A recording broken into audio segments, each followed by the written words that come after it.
नमस्कार मित्रों।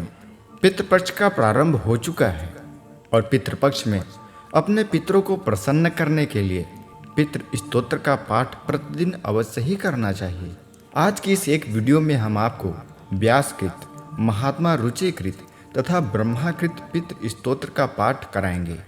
इसी के साथ साथ इसी वीडियो में 100 श्राद्धों के तथा समस्त तीर्थों के स्नान के बराबर फल देने वाले दिव्य स्वधा स्तोत्र का भी पाठ कराएंगे। तो इस वीडियो को ध्यान से अपने पितरों को याद करते हुए जरूर सुनिएगा और अंत में पितृदेवताभ्यो नमः तथा स्वधा स्वधा स्वधा 3 बार अवश्य ही लिखिएगा। तो चलिए हम पितृ स्तोत्र का पाठ करते हैं। श्री व्यासकृत पितृस्तोत्रम् जाबालिरुवाच गुरुन्वद्महाभाग वेदव्यास जगद्गुरु गुरुणां तारतम्यञ्च कस्मात् किं फलमुच्यते।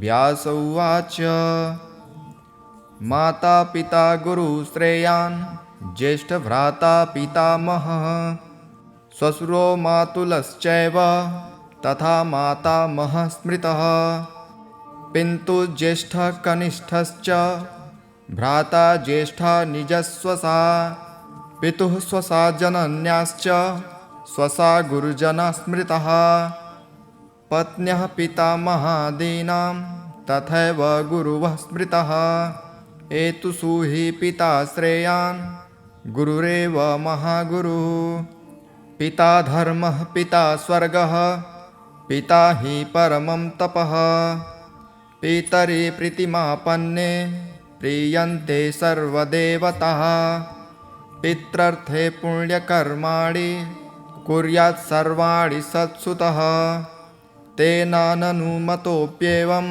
कुर्वन्नेवावसीदते यत्नातु पितरं यस्तु क्रियत्पुण्यं च कारयेत् स तप्तपुण्यफलं कोटि गुणमाप्नोत्यसंशयः। शृण्वक्षेः पितुस्तोत्रं विष्णवे ब्रह्मणोदितं नाभिपद्मोद्भवं येन तुष्टाव पितरं सतम्। श्रीरुचिकृत पितृस्तोत्रम्। रुचिरुवाच अर्चितानाममूर्तानां पितॄणां दिव्यतेजसां नमस्यामि सदा तेषां ध्यानिनां दिव्यचक्षुषाम् इन्द्रादीनां च नेतारो दक्षमारीचयोस्तथा सप्तर्षीणां तथान्येषां तां नमस्यामि कामदां मन्वादीनां मुनीन्द्राणां सूर्याचन्द्रमसोस्तथा ता नमस्याम्यहं सर्वान् पितॄनप्सु दधावपि नक्षत्राणां ग्रहाणां च वायज्ञोर्नभसस्तथा द्यावा पृथिव्योस्तथा ता नमस्यामि कृताञ्जलि देवर्षीणां जनिन्त्रिश्च सर्वलोकनमस्कृताम् अक्षयस्य सदा दात्रीं नमस्याहं कृताञ्जलिः प्रजापते कश्यपाय सोमाय वरुणाय च योगेश्वरेभ्यश्च सदा नमस्यामि कृताञ्जलिः नमो गणेभ्यः सप्तभ्यस्तथा लोकेषु सप्तसु स्वयंभुवे नमस्यामि ब्रह्मणे योगचक्षुषे सोमाधारान् पितृगणान् योगमूर्तिधरास्तथा नमस्यामि सदा सोमं पितरं जागतामहम् अग्निरूपांस्तथैवान्यान् नमस्यामि प्रीतानहम् अग्निसोममयं विश्वं यत् एतदशेषतः ये तु तेजसि ये चैते सोमसूर्याग्निमूर्तयः जगत्स्वरूपिणश्चैव तथा ब्रह्मस्वरूपिणः तेभ्योऽखिलेभ्यो योगिभ्यः पितृभ्यः यतमानसः नमो नमो नमस्ते मे प्रसीदन्तु स्वधाभुजः। श्रीब्रह्माकृतं पितृस्तोत्रम्।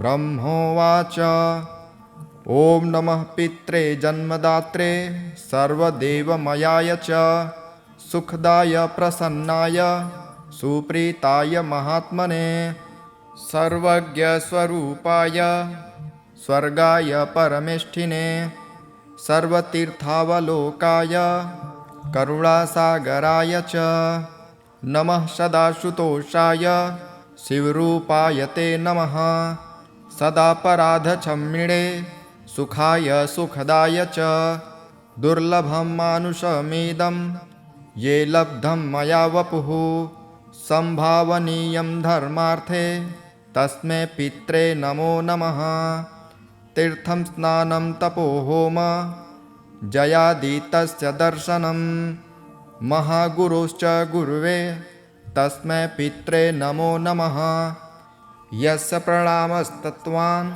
कोटिशः पितृतर्पणम् अश्वमेधशतैस्तुल्यं तस्मै पित्रे नमो नमः इदं स्तोत्रं पितुः पुण्यं यः पठेत् प्रयतो नरः प्रत्यहं प्रातरुत्थाय पितृश्राद्धदिनेऽपि च स्वजन्मदिवसे साक्षात् पितुरग्रे स्थितोऽपि वा न तस्य दुर्लभं किञ्चित् सर्वज्ञतादिवाञ्छितं नानापकर्मं कृत्यापि यस्तोति पितरं सुतः स ध्रुवं प्रतिधायैव प्रायश्चितं सुखी भवेत् पितुः प्रीतिकरो नित्यं सर्वकर्माणि यथार्हति इति ब्रह्माकृतं पितृस्तोत्रं सम्पूर्णम्। स्वधास्तोत्रम्। ब्रह्मोवाच स्वधोच्चारणमात्रेण तीर्थस्नाये भवेन्नरः मुच्यते सर्वपापेभ्यो वाजपेयफलं लभेत् स्वधा स्वधा स्वधेत्येवं यदि वारत्रयं स्मरेत् श्राद्धस्य फलमाप्नोति कालस्य तर्पणस्य च श्राद्धकाले स्वधास्तोत्रं यः शृणोति समाहितः लभेच्छाद्धशतानां च पुण्यमेव न संशयः स्वधा स्वधा स्वधेत्वेवं त्रिसन्ध्यं यः पठेन्नरः प्रियां विनीतां स लभेत् स्वाध्वीं पुत्रं गुणान्वितं पितॄणां प्राणतुल्यां त्वं द्विजजीवनरूपिणी श्राद्धाधिष्ठात्री देवी च श्राद्धादीनां फलप्रदा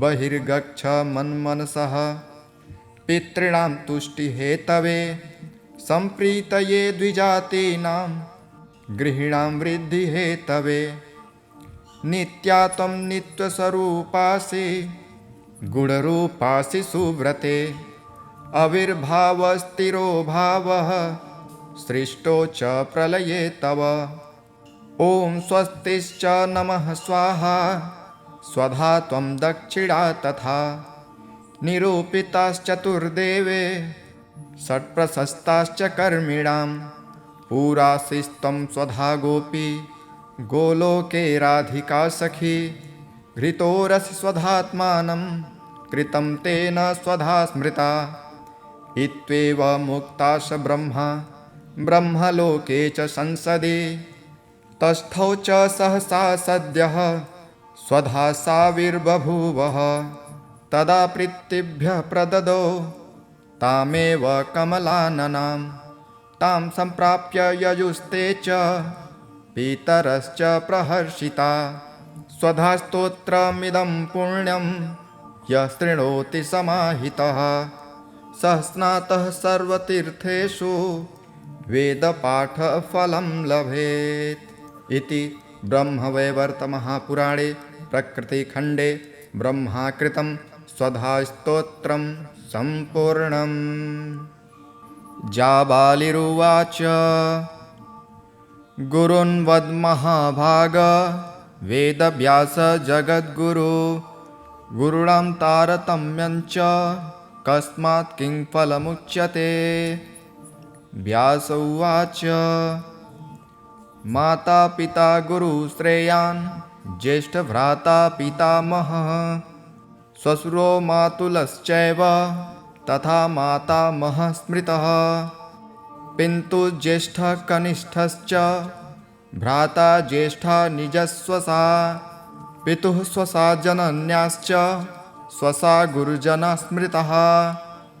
पत्न्यः पितामहादीनां तथैव गुरुवः स्मृतः।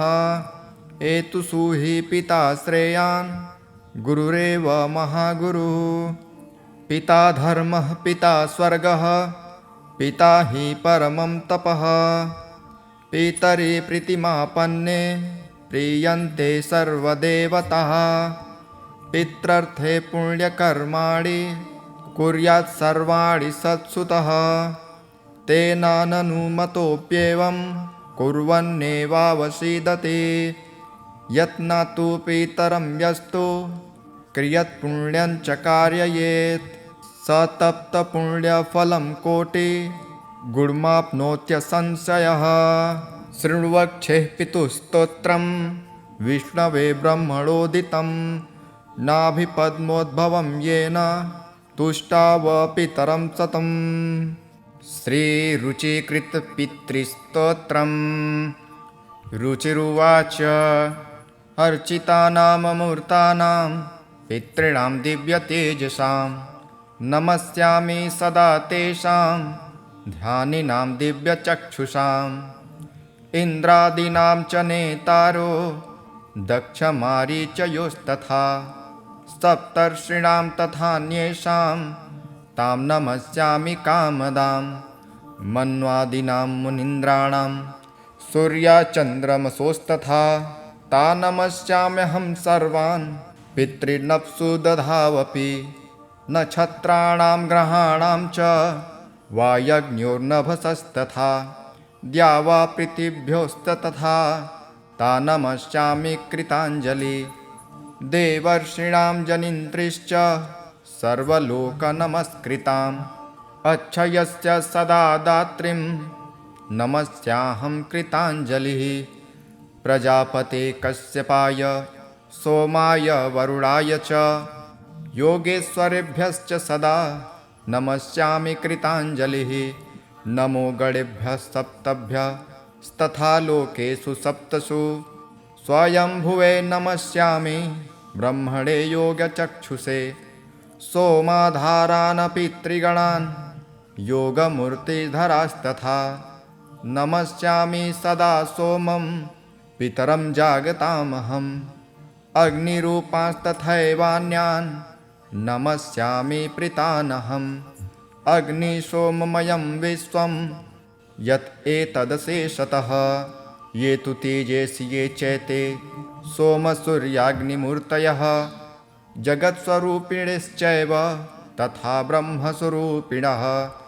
तेभ्योऽखिलेभ्यो योगिभ्यः पितृभ्यः यतमानसः नमो नमो नमस्ते मे प्रसीदन्तु स्वधाभुजः। श्रीब्रह्माकृतं पितृस्तोत्रम्। ब्रह्मोवाच ॐ नमः पित्रे जन्मदात्रे सर्वदेवमयाय च सुखदाय प्रसन्नाय सुप्रीताय महात्मने सर्वज्ञस्वरूपाय स्वर्गाय परमेष्ठिने सर्वतीर्थावलोकाय करुणासागराय च नमः सदाशुतोषाय शिवरूपाय ते नमः सदापराधक्षम्मिणे सुखाय सुखदाय च दुर्लभं मानुषमिदं ये लब्धं मया वपुः संभावनीयं धर्मार्थे तस्मै पित्रे नमो नमः तीर्थं स्नानं तपोहोम जयादितस्य दर्शनं महागुरोश्च गुरुवे तस्मै पित्रे नमो नमः यस्य प्रणामस्तत्त्वान् कोटिशः पितृतर्पणम् अश्वमेधशतैस्तुल्यं तस्मै पित्रे नमो नमः इदं स्तोत्रं पितुः पुण्यं यः पठेत् प्रयतो नरः प्रत्यहं प्रातरुत्थाय पितृश्राद्धदिनेऽपि च स्वजन्मदिवसे साक्षात् पितुरग्रे स्थितोऽपि वा न तस्य दुर्लभं किञ्चित् सर्वज्ञता दिवाञ्चितं नानापकर्मं कृत्यापि यस्तोति पितरं सुतः स ध्रुवं प्रतिधायैव प्रायश्चितं सुखी भवेत्। पितुः प्रीतिकरो नित्यं सर्वकर्माणि यथार्हति। इति ब्रह्माकृतं पितृस्तोत्रं सम्पूर्णम्। स्वधा स्तोत्रम्। ब्रह्मोवाच स्वधोच्चारणमात्रेण तीर्थस्नाये भवेन्नरः मुच्यते सर्वपापेभ्यो वाजपेयफलं लभेत्। स्वधा स्वधा स्वधेत्येवं यदि वारत्रयं स्मरेत् श्राद्धस्य फलमाप्नोति कालस्य तर्पणस्य च। श्राद्धकाले स्वधा स्तोत्रं यः शृणोति समाहितः लभेच्छाद्धशतानां च पुण्यमेव न संशयः। स्वधा स्वधा स्वधेत्येवं त्रिसन्ध्यं यः पठेन्नरः प्रियां विनीतां स लभेत् स्वाध्वीं पुत्रं गुणान्वितं। पितॄणां प्राणतुल्यां त्वं द्विजजीवनरूपिणी श्राद्धाधिष्ठात्री देवी च श्राद्धादीनां फलप्रदा। बहिर्गच्छ मन्मनसः पितॄणां तुष्टिहेतवे सम्प्रीतये द्विजातीनां गृहीणां वृद्धिहेतवे। नित्या त्वं नित्यस्वरूपासि गुणरूपासि सुव्रते आविर्भावस्थिरो भावः सृष्टो च प्रलये तव।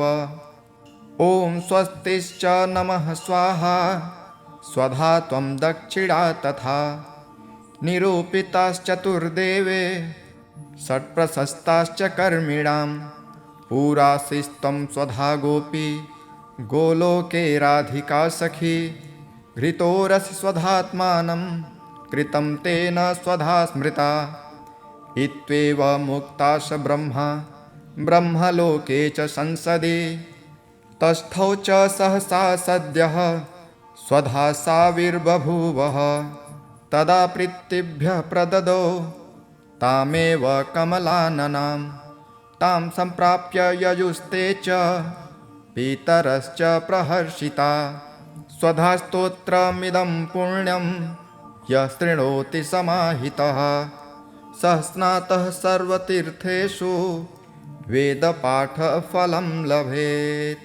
इति ब्रह्मवैवर्तमहापुराणे प्रकृतिखण्डे ब्रह्माकृतं स्वधास्तोत्रं सम्पूर्णम्। जाबालिरुवाच गुरून्वद्महाभाग वेदव्यास जगद्गुरु गुरूणां तारतम्यं च कस्मात् किं फलमुच्यते। व्यास उवाच माता पिता गुरुश्रेयान् ज्येष्ठभ्राता पितामहः श्वशुरो मातुलश्चैव तथा मातामहः स्मृतः। पिन्तु ज्येष्ठः कनिष्ठश्च भ्राता ज्येष्ठा निजस्वसा पितुः स्वसा जनन्याश्च स्वसा गुरुजना स्मृतः। पत्न्यः पितामहादीनां तथैव गुरुवः स्मृतः। एतुषु हि पिता श्रेयान् गुरुरेव महागुरुः। पिता धर्मः पिता स्वर्गः पिता हि परमं तपः। पितरि प्रीतिमापन्ने प्रीयन्ते सर्वदेवताः। पित्रर्थे पुण्यकर्माणि कुर्यात् सर्वाणि सत्सुतः। तेनाननुमतोऽप्येवं कुर्वन्नेवावसीदति। यत्नातु पितरं यस्तु क्रियत्पुण्यं च कारयेत् स तप्तपुण्यफलं कोटि गुणमाप्नोत्यसंशयः।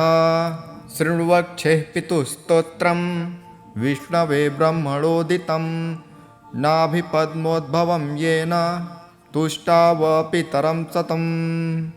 श्रीरुचिकृतपितृस्तोत्रम्।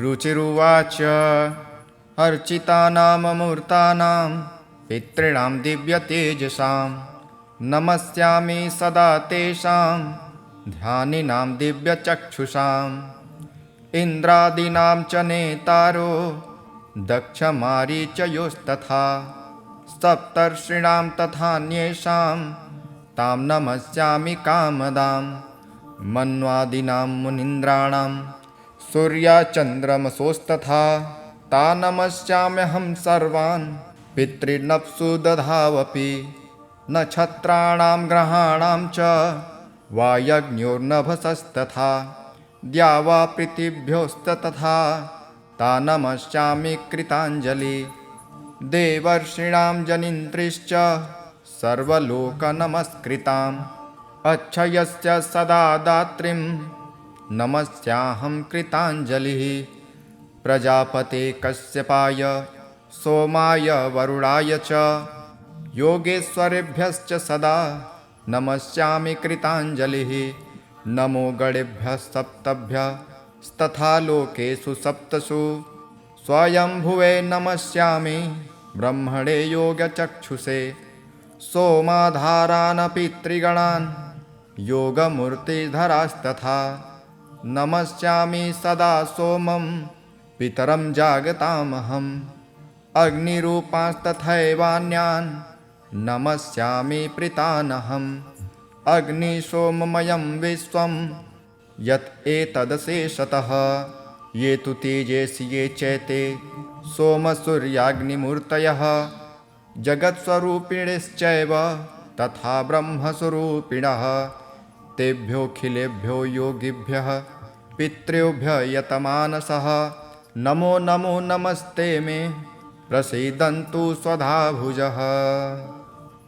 श्रीब्रह्माकृतं पितृस्तोत्रम् ब्रह्मोवाच ॐ नमः पित्रे जन्मदात्रे सर्वदेवमयाय च सुखदाय प्रसन्नाय सुप्रीताय महात्मने सर्वज्ञस्वरूपाय स्वर्गाय परमेष्ठिने सर्वतीर्थावलोकाय करुणासागराय च नमः सदाशुतोषाय शिवरूपाय ते नमः सदापराधक्षम्मिणे सुखाय सुखदाय च दुर्लभं मानुषमिदं ये लब्धं मया वपुः संभावनीयं धर्मार्थे तस्मै पित्रे नमो नमः तीर्थं स्नानं तपोहोम जयादितस्य दर्शनं महागुरोश्च गुरुवे तस्मै पित्रे नमो नमः यस्य प्रणामस्तत्त्वान् कोटिशः पितृतर्पणम् अश्वमेधशतैस्तुल्यं तस्मै पित्रे नमो नमः इदं स्तोत्रं पितुः पुण्यं यः पठेत् प्रयतो नरः प्रत्यहं प्रातरुत्थाय पितृश्राद्धदिनेऽपि च स्वजन्मदिवसे साक्षात् पितुरग्रे स्थितोऽपि वा न तस्य दुर्लभं किञ्चित् सर्वज्ञतादिवाञ्छितं नानापकर्मं कृत्यापि यस्तोति पितरं सुतः स ध्रुवं प्रतिधायैव प्रायश्चितं सुखी भवेत् पितुः प्रीतिकरो नित्यं सर्वकर्माणि यथार्हति इति ब्रह्माकृतं पितृस्तोत्रं सम्पूर्णम्। स्वधास्तोत्रम् ब्रह्मोवाच स्वधोच्चारणमात्रेण तीर्थस्नाये भवेन्नरः मुच्यते सर्वपापेभ्यो वाजपेयफलं लभेत् स्वधा स्वधा स्वधेत्येवं यदि वारत्रयं स्मरेत् श्राद्धस्य फलमाप्नोति कालस्य तर्पणस्य च श्राद्धकाले स्वधास्तोत्रं यः शृणोति समाहितः लभेच्छाद्धशतानां च पुण्यमेव न संशयः स्वधा स्वधा स्वधेत्वेवं त्रिसन्ध्यं यः पठेन्नरः प्रियां विनीतां स लभेत् स्वाध्वीं पुत्रं गुणान्वितं पितॄणां प्राणतुल्यां त्वं द्विजजीवनरूपिणी श्राद्धाधिष्ठात्री देवी च श्राद्धादीनां फलप्रदा बहिर्गच्छ मन्मनसः पितॄणां तुष्टिहेतवे सम्प्रीतये द्विजातीनां गृहीणां वृद्धिहेतवे नित्या त्वं नित्यस्वरूपासि गुणरूपासि सुव्रते अविर्भावस्थिरो भावः सृष्टो च प्रलये तव ॐ स्वस्तिश्च नमः स्वाहा स्वधा त्वं दक्षिणा तथा निरूपिताश्चतुर्देवे षट्प्रशस्ताश्च कर्मिणां पुरासिस्त्वं स्वधा गोपी गोलोके राधिका सखी घृतोरसि स्वधात्मानं कृतं तेन स्वधा स्मृता इत्येव मुक्ताश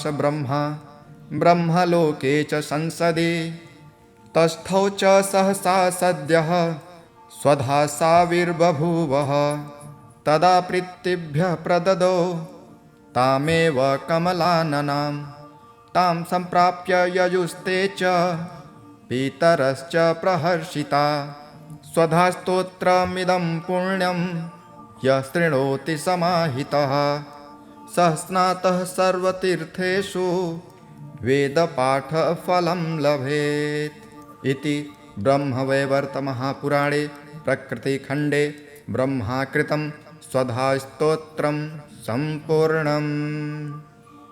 जाबालिरुवाच गुरून्वद्महाभाग वेदव्यास जगद्गुरु गुरूणां तारतम्यञ्च कस्मात् किं फलमुच्यते।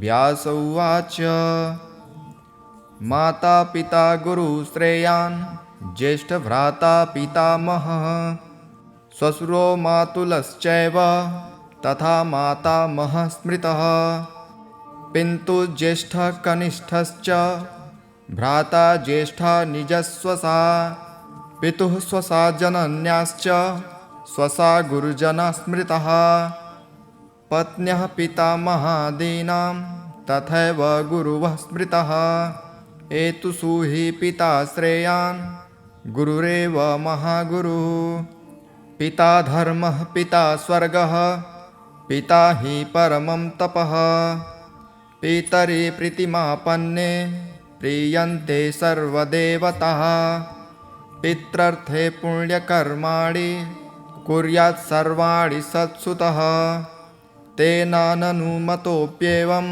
कुर्वन्नेवावसीदति यत्नातु पितरं यस्तु क्रियत्पुण्यं च कारयेत् स तप्तपुण्यफलं कोटि गुणमाप्नोत्यसंशयः।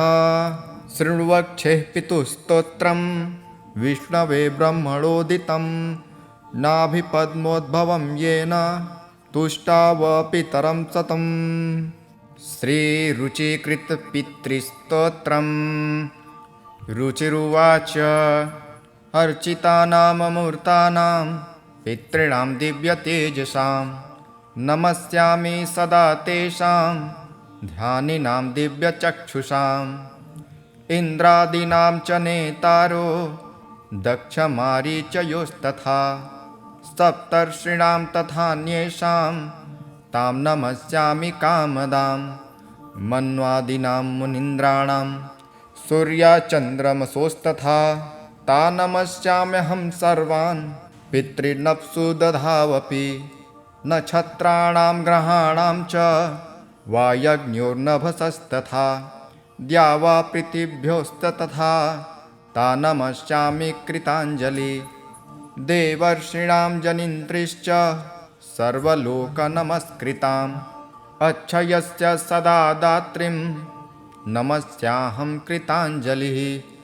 प्रजापते कश्यपाय सोमाय वरुणाय च योगेश्वरेभ्यश्च सदा नमस्यामि कृताञ्जलिः नमो गणेभ्यः सप्तभ्यस्तथा लोकेषु सप्तसु स्वयंभुवे नमस्यामि ब्रह्मणे योगचक्षुषे सोमाधारान् पितृगणान् योगमूर्तिधरास्तथा नमस्यामि सदा सोमं पितरं जागतामहम् अग्निरूपांस्तथैवान्यान् नमस्यामि प्रीतानहम् अग्निसोममयं विश्वं यत् एतदशेषतः ये तु तेजसि ये चैते सोमसूर्याग्निमूर्तयः जगत्स्वरूपिणश्चैव तथा ब्रह्मस्वरूपिणः तेभ्योऽखिलेभ्यो योगिभ्यः पितृभ्यः यतमानसः नमो नमो नमस्ते मे प्रसीदन्तु स्वधाभुजः। श्रीब्रह्माकृतं पितृस्तोत्रम्।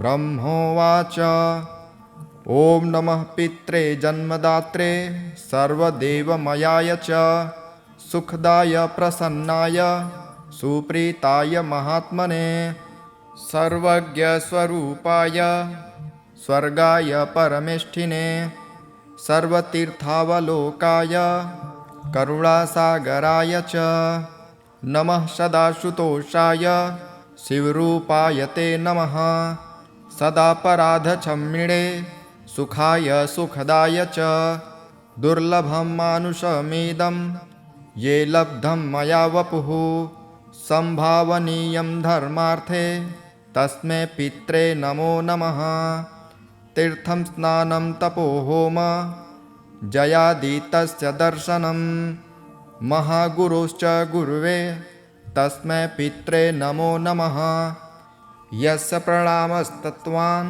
कोटिशः पितृतर्पणम् अश्वमेधशतैस्तुल्यं तस्मै पित्रे नमो नमः इदं स्तोत्रं पितुः पुण्यं यः पठेत् प्रयतो नरः प्रत्यहं प्रातरुत्थाय पितृश्राद्धदिनेऽपि च स्वजन्मदिवसे साक्षात् पितुरग्रे स्थितोऽपि वा न तस्य दुर्लभं किञ्चित् सर्वज्ञतादिवाञ्छितं नानापकर्मं कृत्यापि यस्तोति पितरं सुतः स ध्रुवं प्रतिधायैव प्रायश्चितं सुखी भवेत् पितुः प्रीतिकरो नित्यं सर्वकर्माणि यथार्हति इति ब्रह्माकृतं पितृस्तोत्रं सम्पूर्णम्।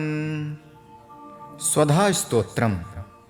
ब्रह्मोवाच स्वधोच्चारणमात्रेण तीर्थस्नाये भवेन्नरः मुच्यते सर्वपापेभ्यो वाजपेयफलं लभेत् स्वधा स्वधा स्वधेत्येवं यदि वारत्रयं स्मरेत् श्राद्धस्य फलमाप्नोति कालस्य तर्पणस्य च श्राद्धकाले स्वधास्तोत्रं यः शृणोति समाहितः लभेच्छाद्धशतानां च पुण्यमेव न संशयः स्वधा स्वधा स्वधेत्वेवं त्रिसन्ध्यं यः पठेन्नरः प्रियां विनीतां स लभेत् स्वाध्वीं पुत्रं गुणान्वितं पितॄणां प्राणतुल्यां त्वं द्विजजीवनरूपिणी श्राद्धाधिष्ठात्री देवी च श्राद्धादीनां फलप्रदा बहिर्गच्छ मन्मनसः पितॄणां तुष्टिहेतवे सम्प्रीतये द्विजातीनां गृहीणां वृद्धिहेतवे नित्या त्वं नित्यस्वरूपासि गुणरूपासि सुव्रते आविर्भावस्थिरो भावः सृष्टो च प्रलये तव ॐ स्वस्तिश्च नमः स्वाहा स्वधा त्वं दक्षिणा तथा निरूपिताश्चतुर्देवे षट्प्रशस्ताश्च कर्मिणां पुरासिस्त्वं स्वधा गोपी गोलोके राधिका सखी घृतोरसि स्वधात्मानं कृतं तेन स्वधा स्मृता इत्येव मुक्ताश ब्रह्मलोके च संसदि तस्थौ च सहसा सद्यः स्वधा साविर्बभूवः तदा प्रीतिभ्यः प्रददौ तामेव कमलाननां तां सम्प्राप्य ययुस्ते च पितरश्च प्रहर्षिता। स्वधा स्तोत्रमिदं पुण्यं यः शृणोति समाहितः सः स्नातः सर्वतीर्थेषु वेदपाठफलं लभेत्। इति ब्रह्मवैवर्तमहापुराणे प्रकृतिखण्डे ब्रह्माकृतं स्वधास्तोत्रं सम्पूर्णम्। जाबालिरुवाच गुरून्वद्महाभाग वेदव्यास जगद्गुरु गुरूणां तारतम्यञ्च कस्मात् किं फलमुच्यते। व्यास उवाच माता पिता गुरुश्रेयान् ज्येष्ठभ्राता पितामहः श्वशुरो मातुलश्चैव तथा मातामहः स्मृतः।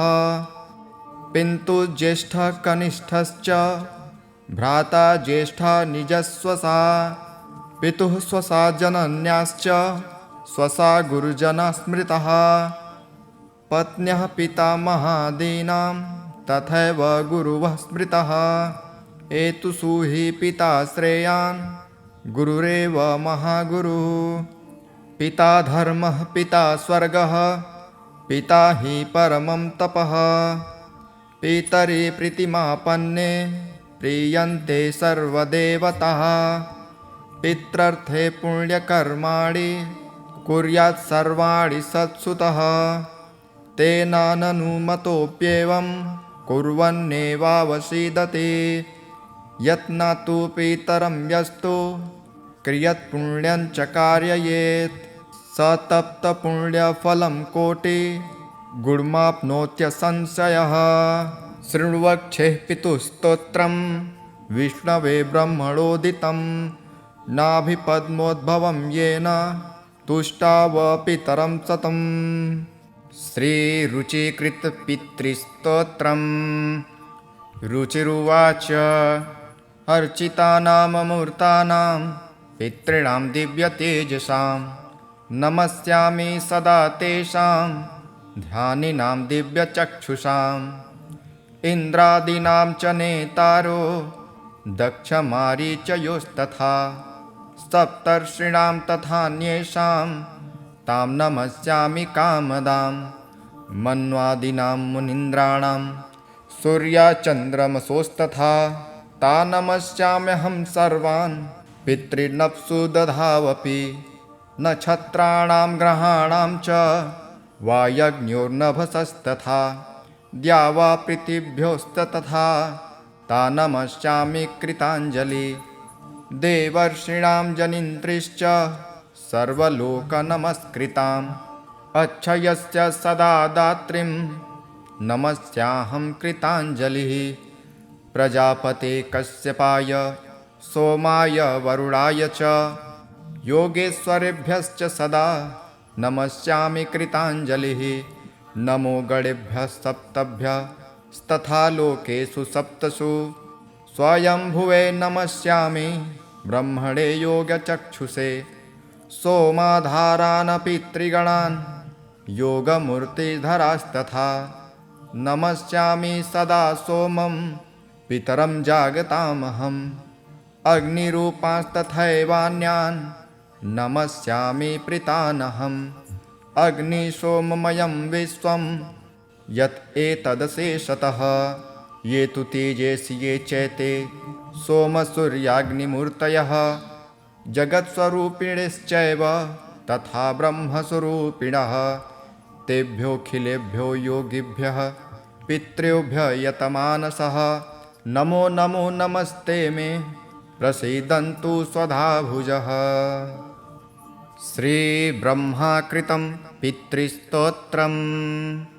ब्रह्मोवाच ॐ नमः पित्रे जन्मदात्रे सर्वदेवमयाय च सुखदाय प्रसन्नाय सुप्रीताय महात्मने सर्वज्ञस्वरूपाय स्वर्गाय परमेष्ठिने सर्वतीर्थावलोकाय करुणासागराय च नमः सदाशुतोषाय शिवरूपाय ते नमः सदापराधक्षम्मिणे सुखाय सुखदाय च दुर्लभं मानुषमेदं ये लब्धं मया वपुः संभावनीयं धर्मार्थे तस्मै पित्रे नमो नमः।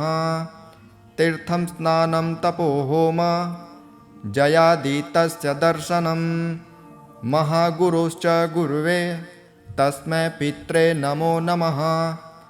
यस्य प्रणामस्तत्त्वान् कोटिशः पितृतर्पणम् अश्वमेधशतैस्तुल्यं तस्मै पित्रे नमो नमः। इदं स्तोत्रं पितुः पुण्यं यः पठेत् प्रयतो नरः प्रत्यहं प्रातरुत्थाय पितृश्राद्धदिनेऽपि च स्वजन्मदिवसे साक्षात् पितुरग्रे स्थितोऽपि वा न तस्य दुर्लभं किञ्चित् सर्वज्ञतादिवाञ्छितं नानापकर्मं कृत्यापि यस्तोति पितरं सुतः स ध्रुवं प्रतिधायैव प्रायश्चितं सुखी भवेत्। पितुः प्रीतिकरो नित्यं सर्वकर्माणि यथार्हति इति ब्रह्माकृतं पितृस्तोत्रं सम्पूर्णम्। स्वधास्तोत्रम्।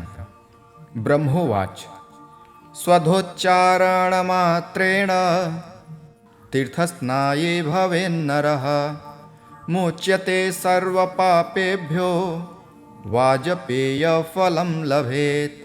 स्वधा स्वधा स्वधेत्येवं यदि वारत्रयं स्मरेत् श्राद्धस्य फलमाप्नोति कालस्य तर्पणस्य च। श्राद्धकाले स्वधास्तोत्रं यः शृणोति समाहितः लभेच्छाद्धशतानां च पुण्यमेव न संशयः। स्वधा स्वधा स्वधेत्येवं त्रिसन्ध्यं यः पठेन्नरः प्रियां विनीतां स लभेत् स्वाध्वीं पुत्रं गुणान्वितं। पितॄणां प्राणतुल्यां त्वं द्विजजीवनरूपिणी श्राद्धाधिष्ठात्री देवी च श्राद्धादीनां फलप्रदा। बहिर्गच्छ मन्मनसः पितॄणां तुष्टिहेतवे सम्प्रीतये द्विजातीनां गृहीणां वृद्धिहेतवे।